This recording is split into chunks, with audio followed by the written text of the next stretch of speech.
तेरे दर्शन बिना बोल कैसे जीऊं, तेरे दर्शन बिना बोल कैसे जीऊं, जो ना तुमसे कहूँ तो मैं किस से कहूँ, तेरे दर्शन बिना। तेरे दर्शन की दिल में प्यास है, दूर तुम तो नहीं आस पास है। तेरे दर्शन की दिल में प्यास है, दूर तुम तो पास है। एक झलक दे दे तू कर रहमत नजर, तेरे दर्शन बिना बोल कैसे जीऊं, जो ना तुमसे कहूँ तो मैं किस से कहूँ, तेरे दर्शन बिना। क्या कमी है बाबा जी बता दो, क्या कमी है बाबा जी बता दो। गर खता है कहीं तो सजा दो, क्या कमी है बाबा जी ये बता दो। गर खता है कहीं तो सजा दो। बैठे हो अपने बच्चों से क्यों रूठ कर, तेरे दर्शन बिना बोल कैसे जीऊं, जो ना तुमसे कहूँ तो मैं किस से कहूँ, तेरे दर्शन बिना। तेरी दासी को तुझ पे विश्वास है, तेरी दासी को तुझ पे विश्वास है।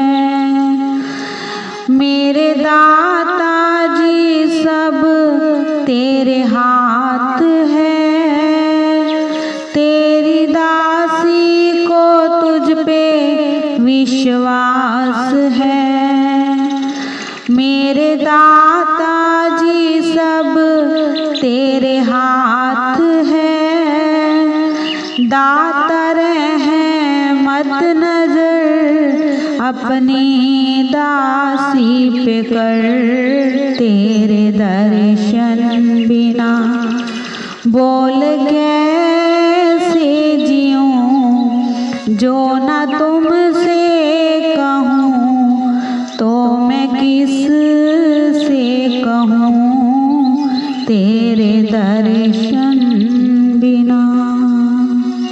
बोलो जयकारा, बोलो मेरे श्री गुरु महाराज की जय, बोलो साचे दरबार की जय।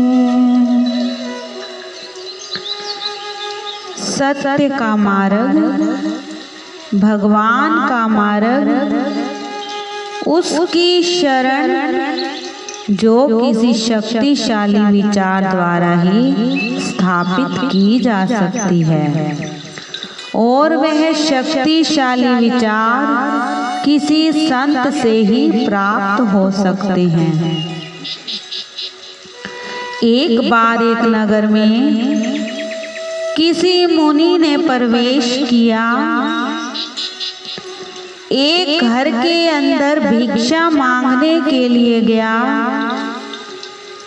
घर में जो औरत थी उसने उस मुनि को सम्मान पूर्वक कहा, भीतर आइए।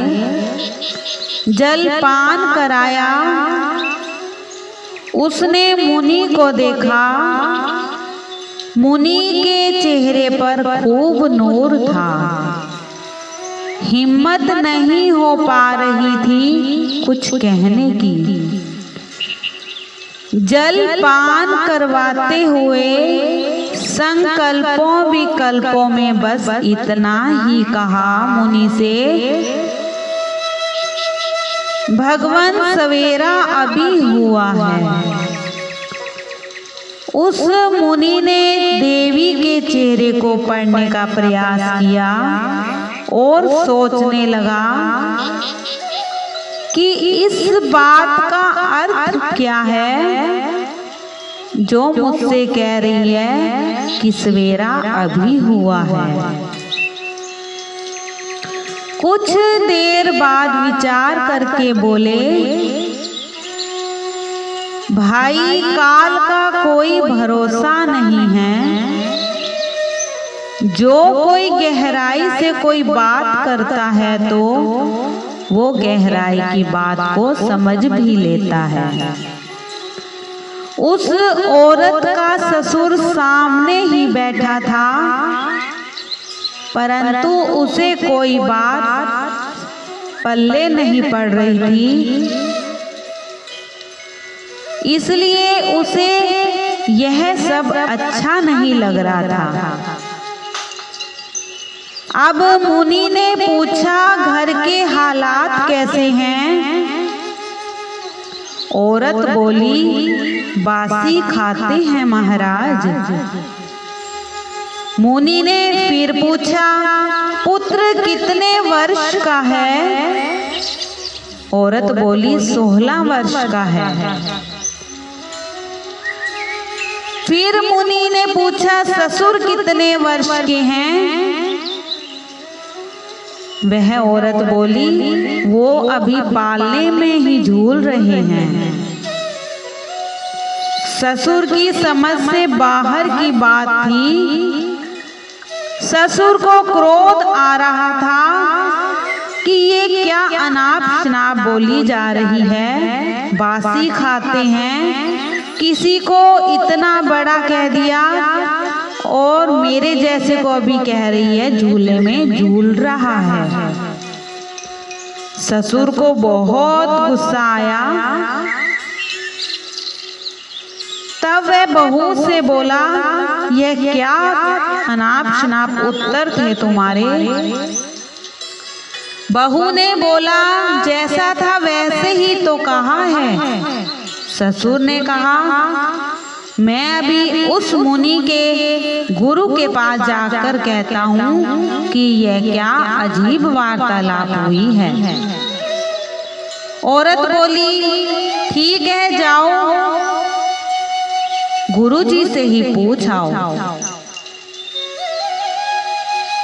ससुर गुरु जी के पास पहुंचा। शिकायत भरे अंदाज में उसने सब बातें बता दी कि भिक्षा मांगने आया था मुनि और जाने क्या क्या बातें पूछी और कैसे कैसे उत्तर उसकी बहू ने दिए। सारी वार्तालाप बताई। गुरुजी ने उन बातों का अर्थ ससुर को बतलाया। सवेरा अभी हुआ है, इसका मतलब मुनि के आने से आज घर पवित्र हो गया है। बासी खाने का तात्पर्य यह है कि इस जन्म में कोई नेक कमाई नहीं की। जो कुछ भी हम आज खा रहे हैं वह पिछले जन्मों की नेक कमाई खा रहे हैं। पुत्र की उम्र 16 वर्ष बताने का भाव था कि उसे 16 वर्ष से लेकर आज तक नेक नसीहत ही दी है, अच्छे संस्कार डाले हैं बच्चे में, महापुरुषों की सोहबत में रहा है, शुभ कर्म कर रहा है। तुम्हें पालने में झूलने का मतलब यह था कि अभी तक तुम्हारे अंदर राम नाम का बीज अंकुरित ही नहीं हुआ, इसलिए तुम्हारी आध्यात्मिक उम्र अभी एक नन्हे से शिशु जैसे है। अब यह सुनकर ससुर की आंखें खुल गई, उसकी बुद्धि जागृत हुई कि मेरी बहू अंदर से कितनी पहुंच गई है। सोचा अब थोड़ी सी जिंदगी है, इसे भगवान के साथ जोड़ लूं, शायद उसकी कृपा मुझ पर हो जाए। उसके जीवन में धीरे धीरे परिवर्तन आया। पहले तो वह संसार से जुड़ा था, अब भगवान से जुड़ गया। इसलिए महापुरुष कहते हैं, पता नहीं उसकी कब कृपा हो जाए, संसार की माया से बाहर निकलकर श्रद्धा, प्रेम व विश्वास की ओढ़नी को ओढ़ना है। क्या से क्या दिखाई देने लगेगा। सतगुरु की कृपा को याद करके जीवन को सही दिशा में लौटा लाइए। जो मैल हमारी आंखों पर चढ़ी है, उसे उतारते जाइए। जीवन का कल्याण चाहते हैं तो महापुरुषों को समझते हुए सही दिशा में चलते रहें, जिससे एक दिन हमारी मंजिल हमारे सामने होगी। बोलो जयकारा बोल मेरे श्री गुरु महाराज की जय। बोलो साचे दरबार की जय।